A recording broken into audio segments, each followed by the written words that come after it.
Welcome to my morning, welcome to my day. Oh yes, I'm the one responsible. I made it just this way. Paint myself some pictures, see what they might bring. I think I made it perfectly, I wouldn't change a thing. La da da, la da da da da da, la da da, la da da da da da. Welcome to my happiness. You know it makes me smile, and it pleases me to have you here for just a little while. To open up some spaces, try and break some chains. And if the truth is told, they will never come again. La da da,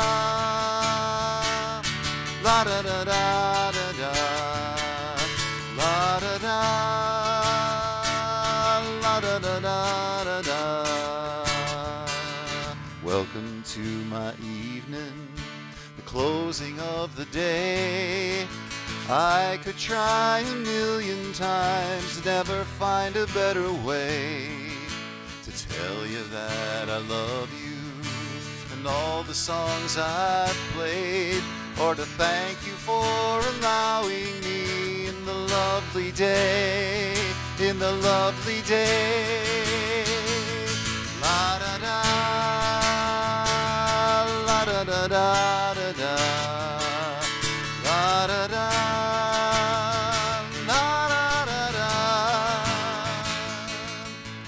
Welcome to my morning, welcome to my day. Oh yes, I'm the one responsible, made it just this way. To paint myself some pictures and see what they might bring. I think I made it perfectly, and I wouldn't change a thing. La da da, la da da da da da, la da da, la da da da da da.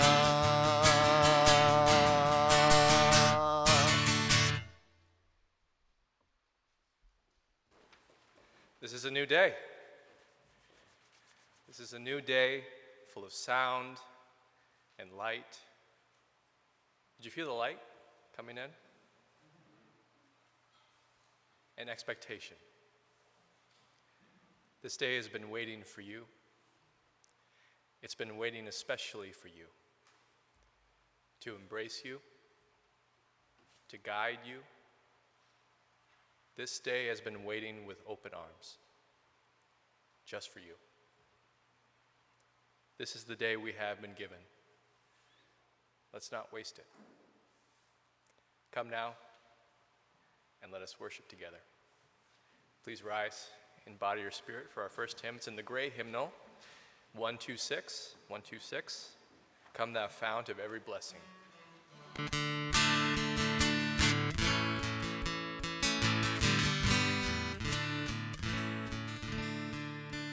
Come thou fount of every blessing, tune our hearts to sing thy grace.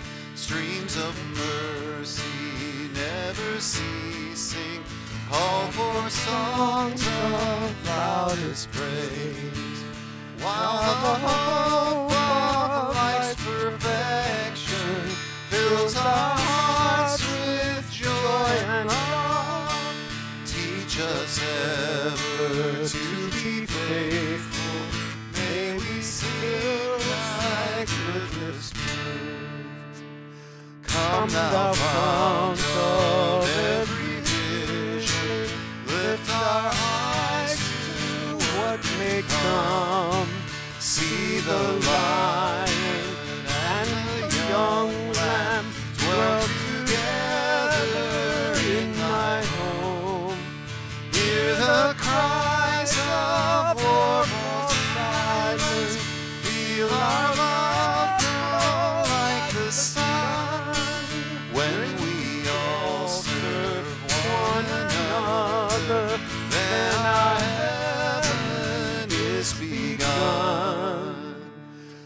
Come thou fount of inspiration, turn our lives to higher ways. Lift out gloom and desperation, show the promise of this day. Help us find ourselves in union, help our hands tell of our love. When thy aid, O fount of justice, earthly fair as heaven above.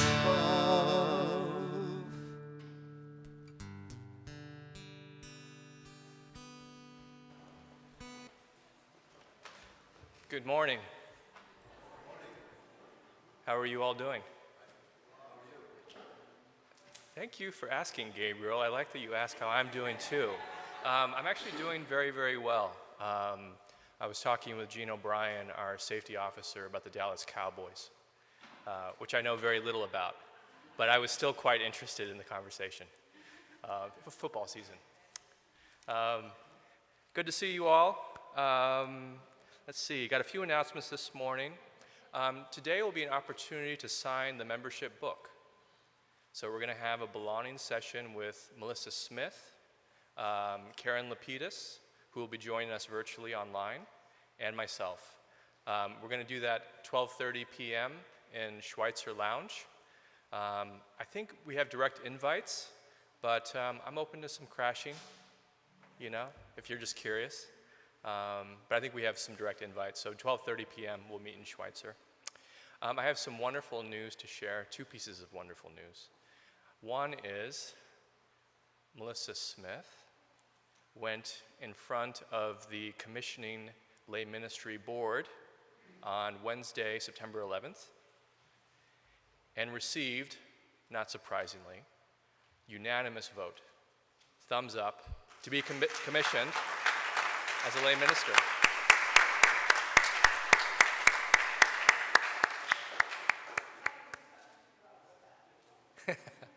So we're going to do a nice ceremony to actually commission Melissa in the sanctuary. We're looking at possibly November. We're going to find a date and let you all know. I'm very excited and very well deserved.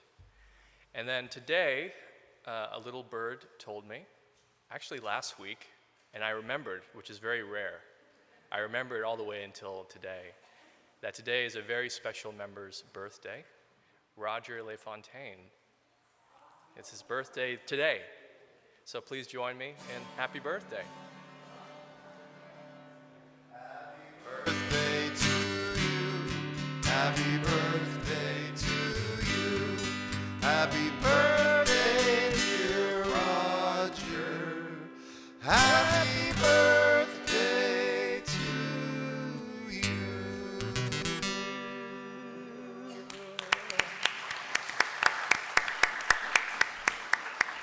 We love you, Roger. Happy birthday. And now I'd like to invite Chris Colon, who's going to introduce our chalice lighting speaker, Terry Vickers, this morning. Thank you. Good morning, everyone.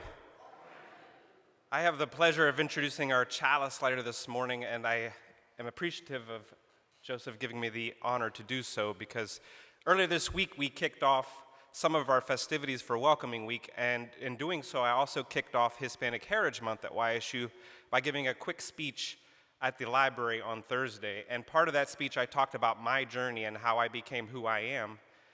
And today, I'm going to add a little bit to that story, and that's one of the reasons I'm here in this Unitarian church at this very moment, at this very podium is because of Terry Vickers. My journey in the Catholic Church was aided a little bit by his wife, Vicki Vickers. And so it's fitting that Terry helped me get to where I am today. And so someone who spent many decades helping those in our community just try to survive is now part of my team at Thrive, Mahoning Valley, helping people to thrive. And so I'm graciously honored to introduce you to Terry Vickers to do our chalice lighting today. Terry?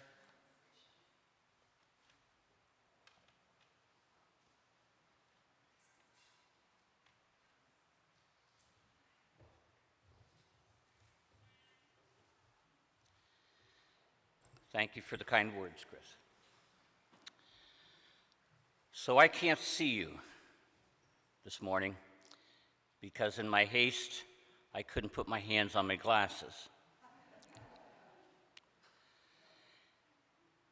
As the good pastor said, it's all about light. The wonderful thing about light is that it includes everyone. No one's left out. Light shines for all to feel, for all to hear, and it lifts up. It includes. Rita was a light. I knew Rita 20 years ago. Rita lived in a high-rise downtown, and she was a member of the St. Vincent de Paul dining hall family. I say family because in a city the size of Youngstown, 90% of the people who walked in the doors were regulars. They knew each other very, very well. They were served by volunteers who came for a week at a time, most often from churches. So the volunteers, of course, in their minds, were inviting people to the meal. I know that some of them understood that they were in fact the strangers from out coming in. Rita was a light because she did for others like no tomorrow. Rita dressed in such a way that she had an appearance of a homeless person, more so than others who came. In fact, on many occasions, I heard a volunteer whisper to another, "There but for the grace of God go I."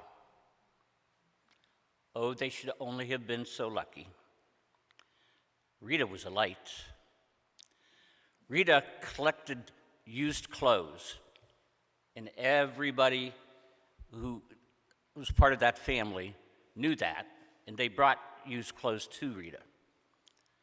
Rita then quilted it into a blanket, quilted them into a blanket. And about once a month, she gave a blanket away to whoever was the lucky person to receive it. Rita was quick-witted, she was fun, she was very intelligent. And for any who judged her by her appearance, I just felt bad for them. Because if you engaged with Rita, Rita was a light. She was an inspiration. She was kind to a fault. And she was always looking out for others. May we all include like Rita included. Rita was a light.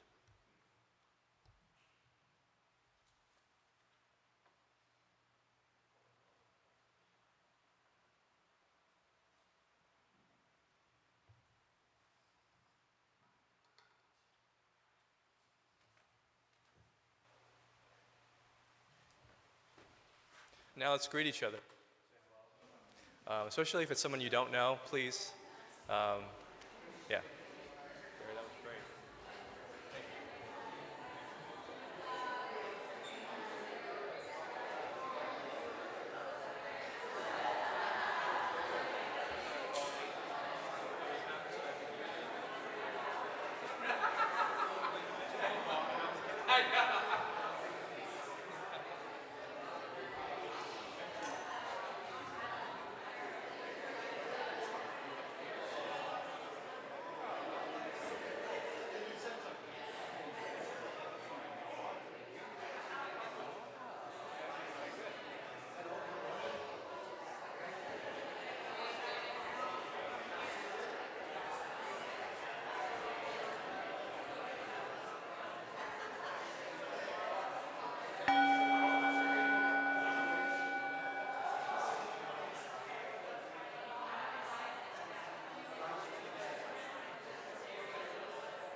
Good morning.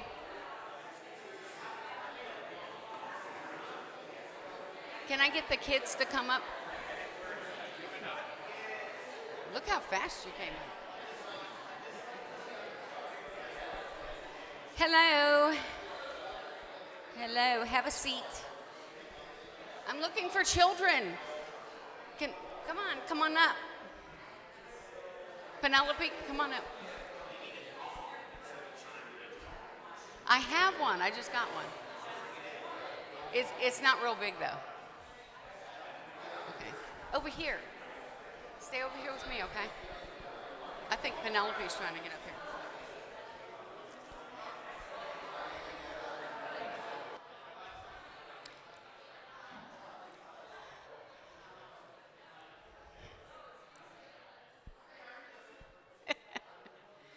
All right, so this morning in the congregation, while we're in our class, the congregation is going to be talking about grace. And so I wanted to get your opinions on what you think grace is.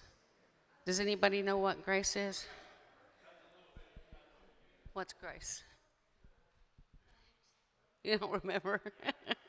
Have you ever been to somebody's house and they said, let's say grace? What do they mean by that? Let's say prayer. Yeah, let's say a prayer. So grace is sometimes a prayer. So usually, what is that prayer usually like? Like, what do you do in that prayer? Yeah. Okay, so I've got I've got some things. These say grace on them, and I'm going to give each of you perfect count. 4 of these, okay? So you start. Lincoln, you start. Okay, so Lincoln's going to read one of these graces. So, for each new morning with its light, Keep going.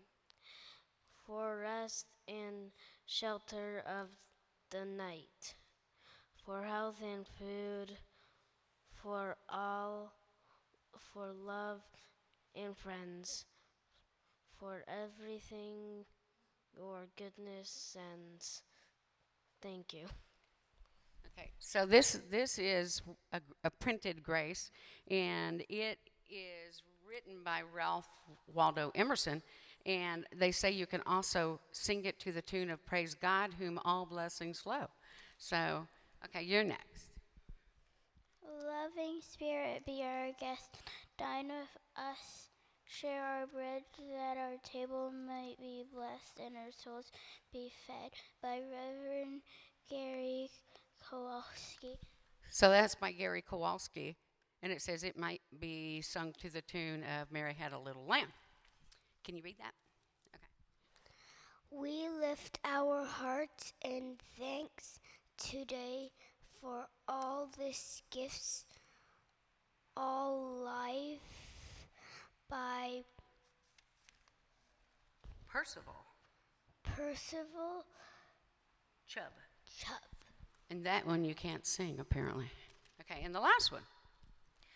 Oh, earth is good to me, so I thank the earth for giving me the things I need. The sun, the rain, the apple seed, the earth is good to me. Adapted by Pat Kahn from a Girl Scout Grace from a song Johnny Appleseed. From Johnny Appleseed. So those are all blessings. So which one was your favorite? Anybody have a favorite out there? Which one did you like the most? Oh, the earth is good to me. Yeah. So believe it or not all people pray to a God. So some people believe that, grace comes from the earth. So grace can be something that you say. Grace can be something that you do. Like when you help somebody, you're offering them that grace. You're being very graceful. You can be graceful when you're skating. That means that you do it kind of without any mistakes. So, or if you're a ballet dancer, you can be a graceful ballet dancer, right? Right. Do you want to be a ballet dancer? No? No? And how many people out here think that they themselves are not graceful?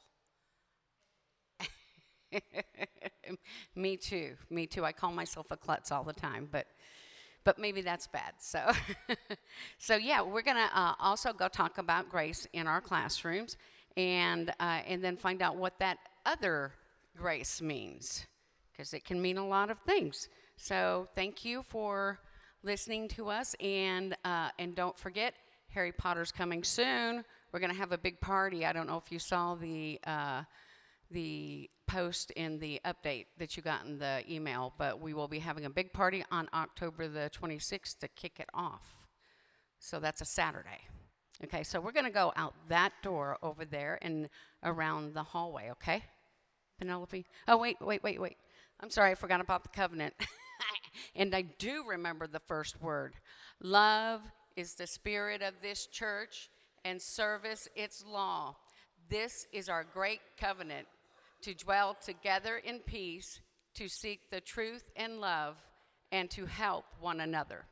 And we will also sing out. So look in your order of service and you'll find it. Go now in peace, go now in peace.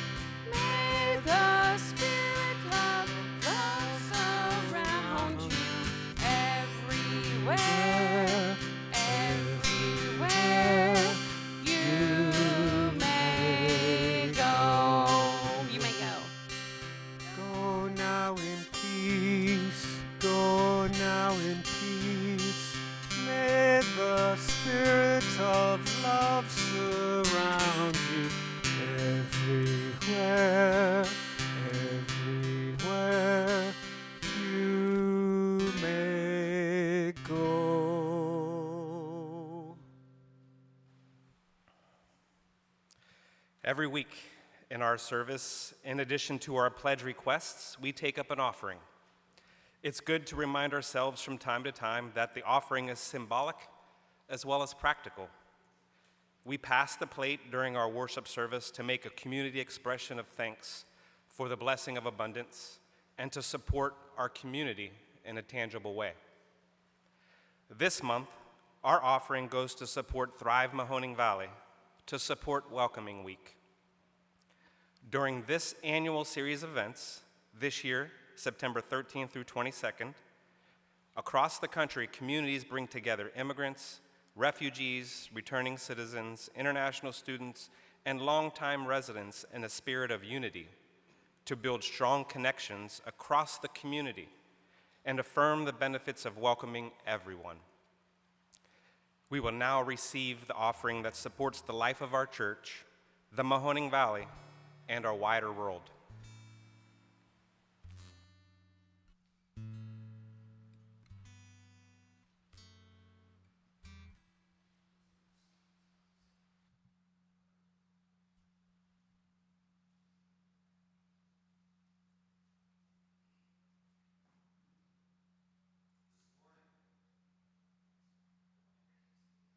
Email from Melissa Smith that said that she remembers seeing the Broadway show The Fantastics many years ago and remembers a song from it called Try to Remember. When I was a kid, all of the singers that were big in those days that were singing Broadway tunes or on the Ed Sullivan Show or whatever were singing Try to Remember. It's a beautiful song. I don't know if you've ever seen The Fantastics. It's not a Broadway show that's in our day and age out there as much as some of the other ones, but it's a cool show. And so salutes to you, Melissa. This is a day for you, and congratulations from all of us and all of the grace that you bring to each and every one of us. And this is sure, go ahead.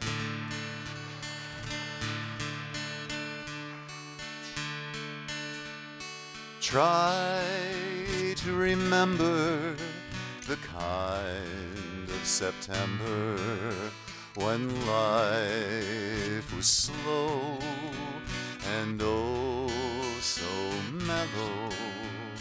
Try to remember the kind of September when grass was green and grain was yellow. Try to remember the kind of September when you were a tender and callow fellow. Try to remember, and if you remember, then follow, follow. Try to remember when life was so tender that no one wept except the willow.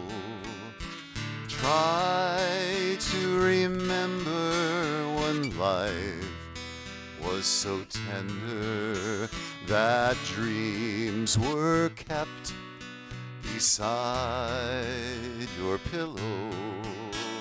Try to remember when life was so tender and love was an ember about to billow. Try to remember, and if you remember, then follow, follow. Deep in December, it's nice to remember, although you know the snow will follow. Deep in December, it's nice to remember without a hurt. The heart is hollow. Deep in December, it's nice to remember the fire of September that made us mellow. Try to remember, and if you remember, then follow, follow, follow.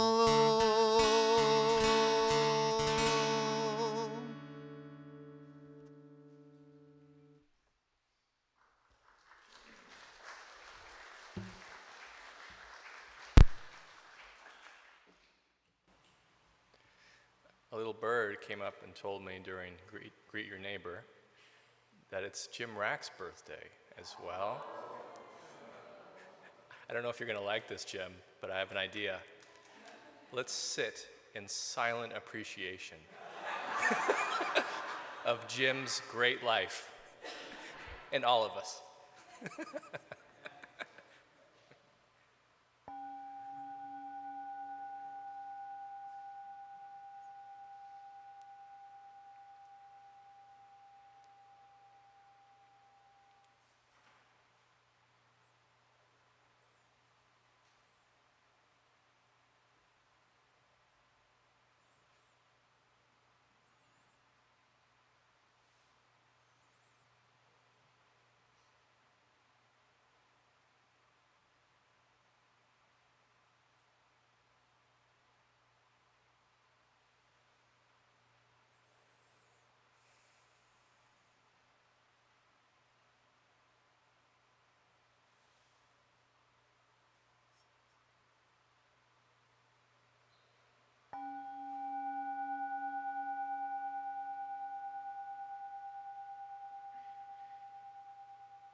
I want to read a poem by Joy Harjo called Grace. And I forgot it, so give me a second.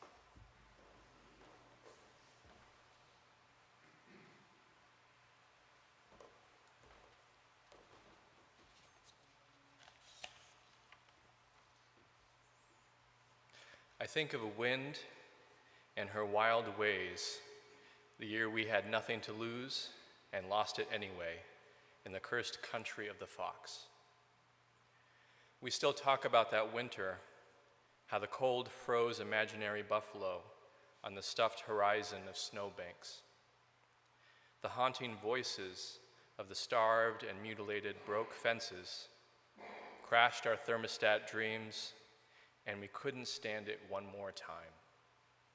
So once again, we lost a winter in stubborn memory, walked through cheap apartment walls, skated through fields of ghosts, into a town that never wanted us, in the epic search for grace. Like coyote, like rabbit, we could not contain our terror and clowned our way through a season of false midnights. We had to swallow that town with laughter so it would go down easy as honey. And one morning, as the sun struggled to break ice, and our dreams had found us with coffee and pancakes in a truck stop along Highway 80, we found grace. I could say Grace was a woman with time on her hands, or a white buffalo escaped from memory. But in that dingy light, it was a promise of balance. We once again understood the talk of animals, and spring was lean and hungry with the hope of children and corn.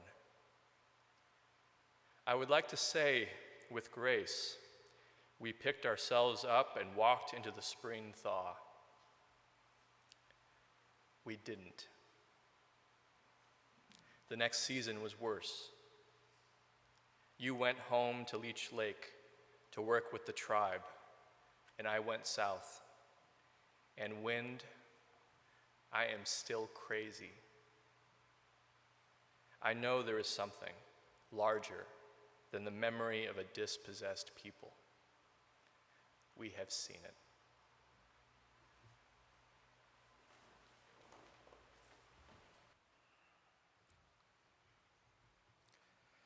A reading from the Old Testament book, Ecclesiastes, chapter 3, verse 1 through 8. There is a time for everything, and a season for every activity under the heavens.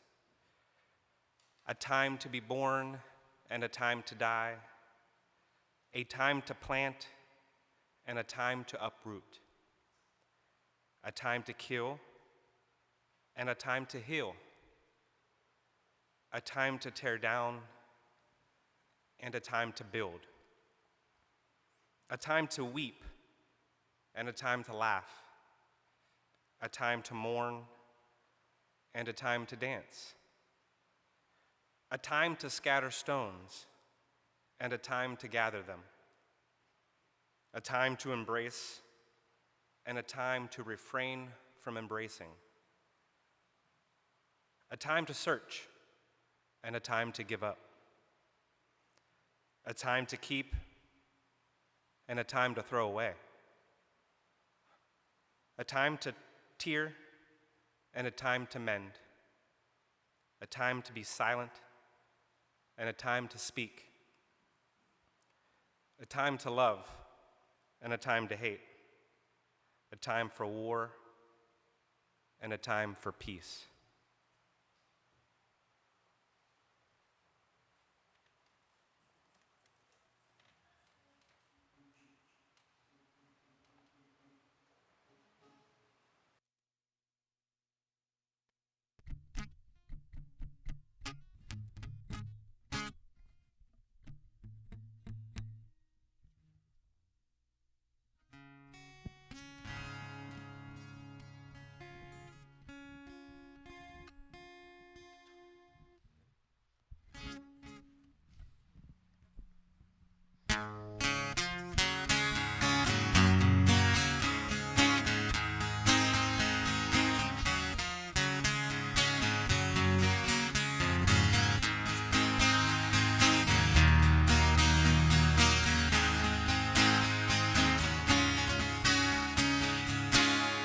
To everything turn, turn, turn. There is a season, turn, turn, turn, and a time to every purpose under heaven. A time to be born, a time to die, a time to plant, a time to reap, a time to kill, a time to heal, a time to laugh, a time to weep. To everything turn, turn, turn. There is a season, turn, turn, turn, and a time to every purpose under heaven. A time to build up, a time to break down, a time to dance, a time to mourn, a time to cast away stones, a time to gather stones together. To everything turn, turn, turn. There is a season, turn, turn, turn, and a time to every purpose under heaven.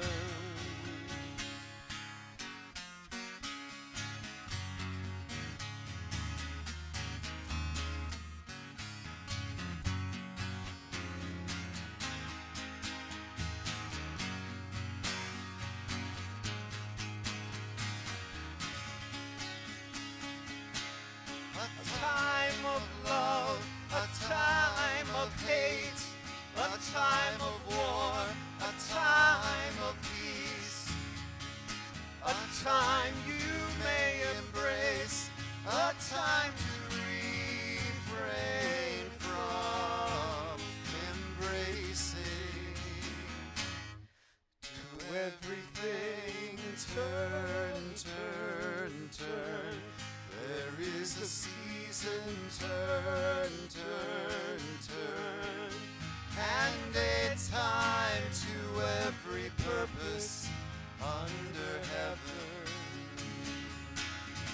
A time to gain, a time to lose, a time to reign, a time to sow, a time for love, a time of hate, a time for peace.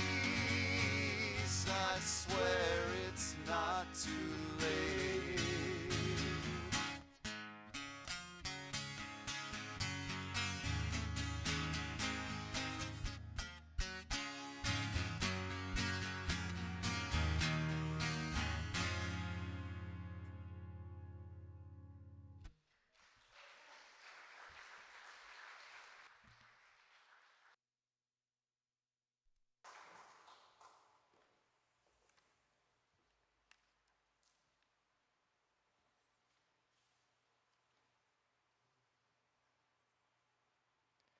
I'd like to share a few stories of grace with you this morning. Is that okay? The topic is inviting grace into our life, and I've been thinking I've been doing it all wrong every Sunday.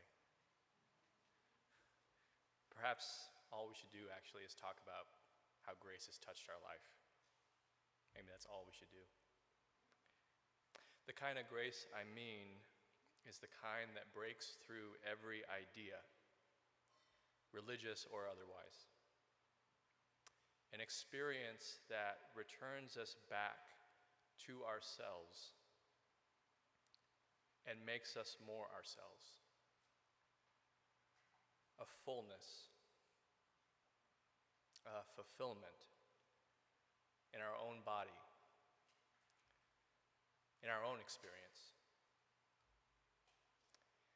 It was overwhelming in a good way to be reminded of all the experiences of grace I've had. The more I looked at my life, the amount of grace I saw kept multiplying. Everywhere I looked was a kind of grace which I never quite saw or appreciated at the time.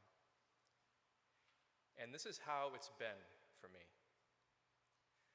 Most of my experiences of grace seem to happen after the fact, in recollection, in memory. Sometimes I feel it in the now, but when I look back with a wonder and appreciation which I didn't possess then, the grace floods me.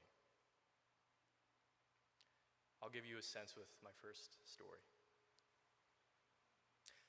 I don't think anyone here knows this. Maybe, I don't usually talk about this very much, but I was born with many different medical conditions as a baby and as a young child. And more than once, my parents were glad that I was still alive. I had various surgeries, and there was a great wondering about what my life would be like, if I would be mobile or not, if I would be able to work a normal job or not. The worry and wonder from my parents must have been immense, more than I could ever imagine or fully understand. I appreciate that now. But here's the grace of it, something that only occurred to me after the fact. My memory of those times were very good. I was fully engaged with life, even when my health was compromised. I never felt sick. Isn't that strange? I physically felt sick, but I never really felt sick. I don't remember feeling like something was wrong with me. My parents took turns with me as a baby, staying up with me all night, looking after me. My mother, my father. The memory that I have that dominates my mind during that time, the grace of this memory, is that I was treated as if my life was a miracle. It was a miracle I was alive at all. It was a miracle that I could move my body at all, talk, laugh. I remember seeing the look in adults who came to see me. We had a bunch of adults from the congregation that would come to see me quite regularly. And I remember their faces. It was as if they were seeing a miracle. And I see this now, but I didn't see it then. I'm certain that planted a seed in me, which was not intended, perhaps, but was a kind of grace. I had the strong sense that my life was a miracle, that being here at all is amazing, beyond comprehension amazing. I can see I internalized that, which is pure grace. It could have been otherwise, and I could have picked up many other things. But that feeling of being alive as a miracle, for me, that is pure grace. A gift from my parents, a gift from the look in another adult's eyes, even if they didn't know the gift they were giving me. The level of care and attention during that time is astounding to me. A gift I never earned, just received. I have a view of grace that took time for the Unitarians to develop. It reached its pinnacle of understanding during the Transcendental Movement, started by Margaret Fuller, Elizabeth Peabody, Emerson, and others. It was a simple idea, and one that still guides me. Grace is an experience. And the words we put to that experience don't matter as much as acknowledging the experience. And through that experience, with time and maturity, we might find a community like this that can help us grow more fully into the awareness of that experience. And through that more fuller, ever-growing experience,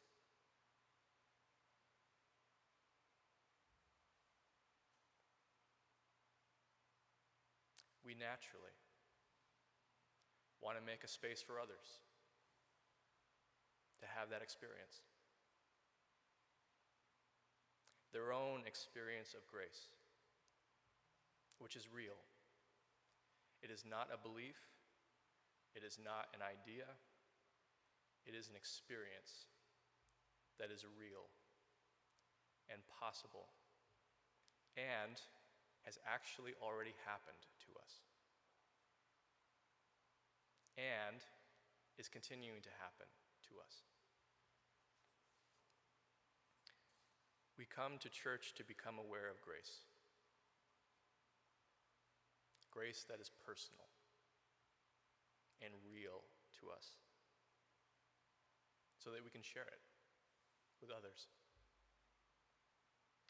When I first came to this church, I think it was my first Sunday, a longtime member told me, "I've been here for many years. I can tell in the first sermon whether our minister is a Unitarian or a Universalist." And I didn't even have time to ask. They just said, "And you are a Universalist." I wasn't sure what that meant.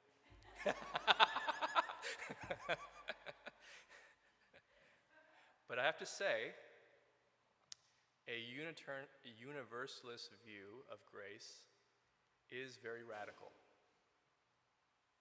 It's radical. But it's a view that holds great possibility. It's a view that guides me.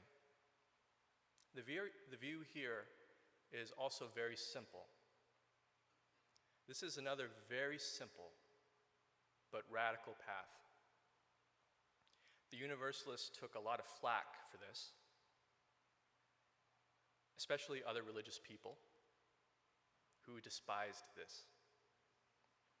And I think today on the surface, it doesn't seem to be all that radical until you actually try to live it. And you get a taste for just how deep and radical it is. You want to know what it is? You may already know this. But the Universalists had a view of grace that it was equally available to everyone. Everyone. Those who thought they were saved, those who didn't know, and those who were certain they weren't. They said this grace is available to everyone, all souls. And here again is where people got really upset. It was a grace that was not dependent on your behavior. You with me on that? It was not dependent on whether you were a saint or despicable or somewhere in between. That was not the primary concern. And I want to say this, our behavior was to them and still is to us a concern, but it was not the primary concern. The primary concern was our growing ability to experience grace. That was primary. That was the intention. our effort was not meant to get us anything. How un-American is that? It was meant to help us uncover what we've forgotten. Acting kindly, gently, compassionately were gateways to experiencing grace. Not getting it, not deserving it, not earning it. A gift that we get to recall, a gift to experience and come to ourselves, unlikely as we may think. I feel this has huge ramifications if we actually try to live this, even a little bit. I can tell it's changed me. I see now more clearly that we live in a culture, especially here in the United States, that likes to feel that certain people got what they have because they earned or deserved it. You know this view, right? Especially in economics, which for better or for worse drives most of our desires in this country and most of our thinking about our entire being and existence. It does. We hate the idea of handouts. We hate it. We hate the idea that some people get things without working for them, earning them. We hate that as a culture. We do. But you know what I think? I think this has created a whole culture, a whole people who are just exhausted. Exhausted to the bone. Wondering, where's the grace? Removing the barrier of entry can be very unsettling, especially if someone has done all the right things, the things they were supposed to do to get ahead. And I don't pretend that it's not unsettling. It is a radically different view and way of life than the way that most of us, including myself, were taught. I remember viscerally an experience of being invited to share with a fairly conservative religious group about universalism. This won't surprise you. I went in very naive. That's the part that I mean, it won't surprise you. I went in very naive, and I expressed my sincere feelings that this was incredibly rich and liberating, that the experience of grace is available to every person, regardless of what they think about themselves. And that our primary work, this is what I shared, I said our primary work as people of faith is to help people access that experience, to open up a space where that grace can be accessed, remembered, realized for oneself, not handed to them, realized for oneself. That was my sincere feeling. I remember sharing this view, and it was as if a cold draft blew into the room. I could feel they were not with me. And in the Q&A, I found out why. One woman shared, "There are at least 3 people I'm thinking of right now that I want to go to hell. I don't want them to receive the same grace I've received." And I think that's real. I think that's real. To pretend that we don't have a part of ourselves that yearns for retribution, vengeance, I think is dishonest. Look at our justice system. We've built that, you know? I mean, you and me, we've built that. That's in us. I think we have to contend with that and not just dismiss that part of ourselves. You see what I mean? It's in the actual living we find these tricky places. And they are tricky. I don't think we should pretend otherwise. Grace sometimes doesn't happen the way we imagine. I find it takes me off guard. It surprises me. I really felt the grace in Joy Harjo's poem. Did you? Did you feel a little bit of it? I felt it. A dispossessed people treated poorly in their own town, laughing off the pain and disappointment. In their exhaustion, they find grace in a highway restaurant over pancakes and coffee. And the understanding of grace in the poem is similar to mine. She says, after they experienced that grace, they didn't have a dramatic change in the way we might imagine. They didn't confidently go out and greet the day and forget all their worries. No. They were the same people. And for me, this is the most important part of the sermon, in my opinion. This is, for me, actually the most important point. They were the same people. They were the same people. She was still wild.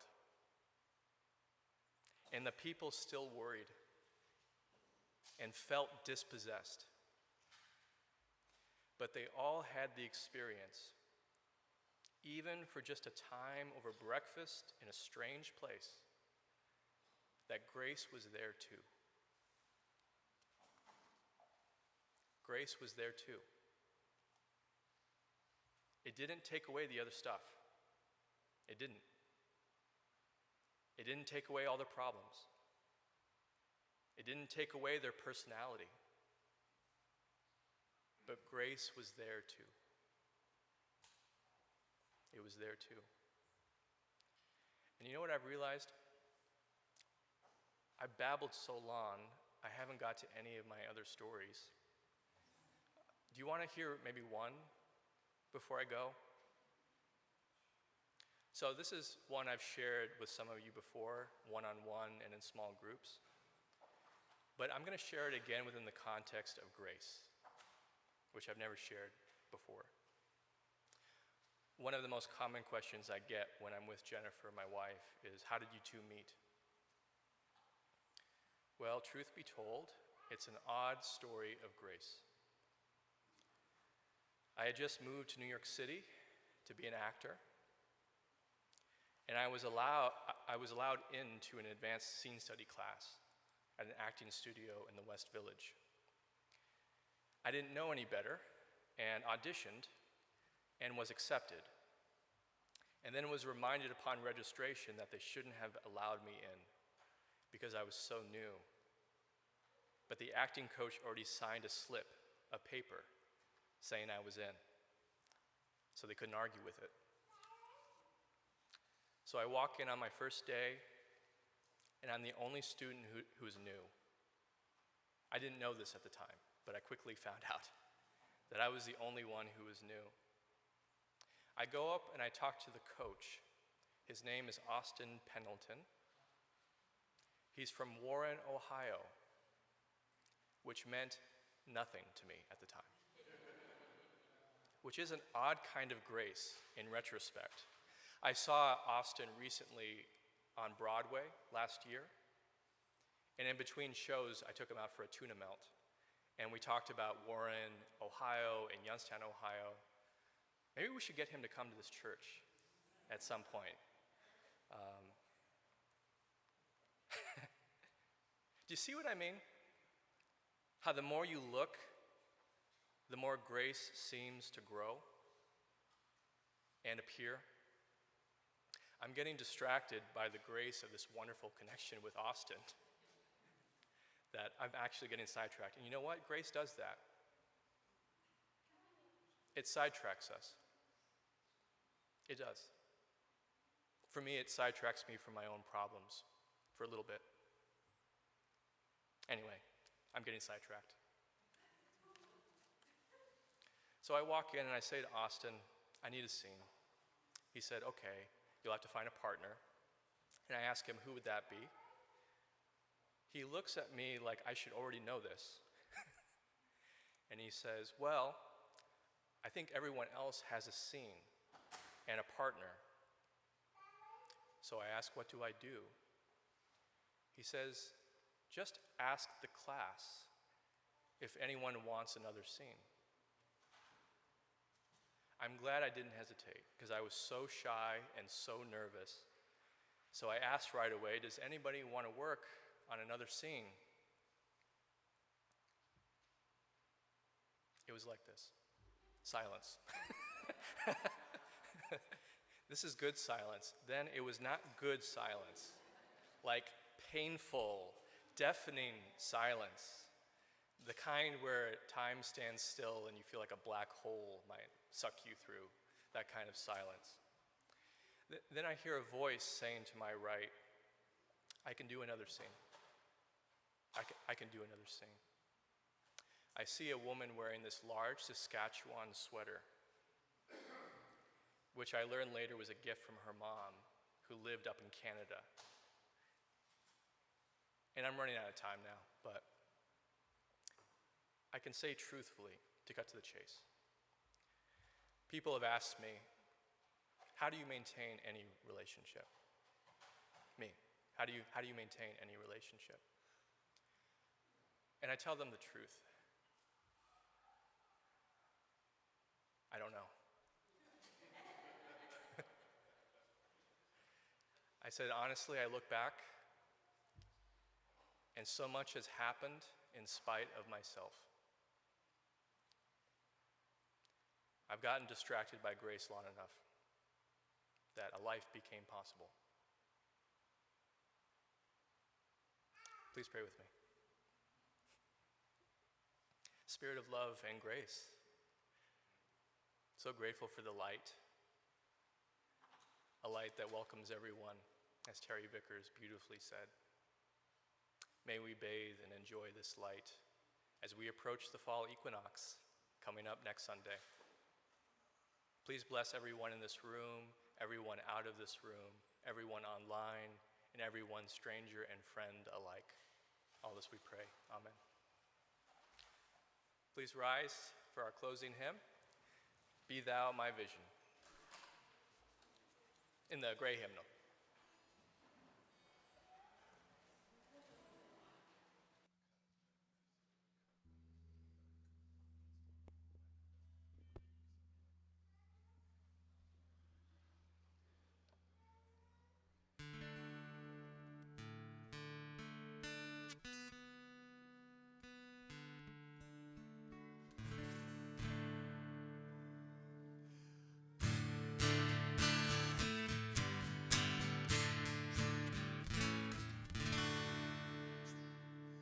Be thou my vision, O God of my heart. Not be all else to me, save that thou art. Thou my best thought by day or by night. Waking or sleeping, thy presence my light. Be thou my wisdom and thou my true word. I ever with thee and thou with me, God. Thou my soul shelter and my high tower. Raise thou me heavenward, O power of my power. Riches I heed not, nor words empty praise.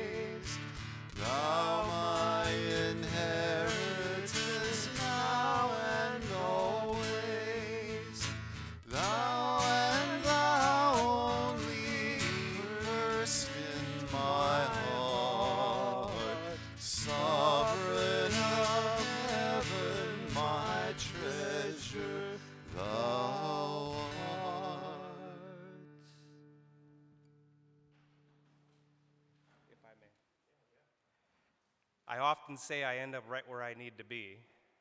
Today I think we have the right people, the right words, the right music, and the right message to say I'm right where I need to be. Please share me your appreciation if you feel the same way.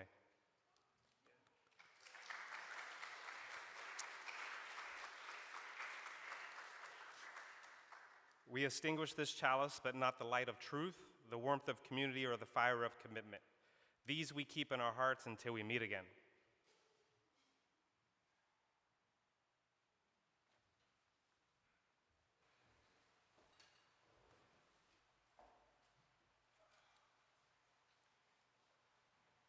Getting a little bit more of a workout today. There we go. As you depart, please remember the one great fact. You are loved and never truly alone. Let it go, my love, my truest. Let it sail on silver wings. Life's a twinkling, that's for certain, but it's such a fine thing. There's a gathering of spirits, there's a festival of friends, and we'll take up where we left off when we all meet again.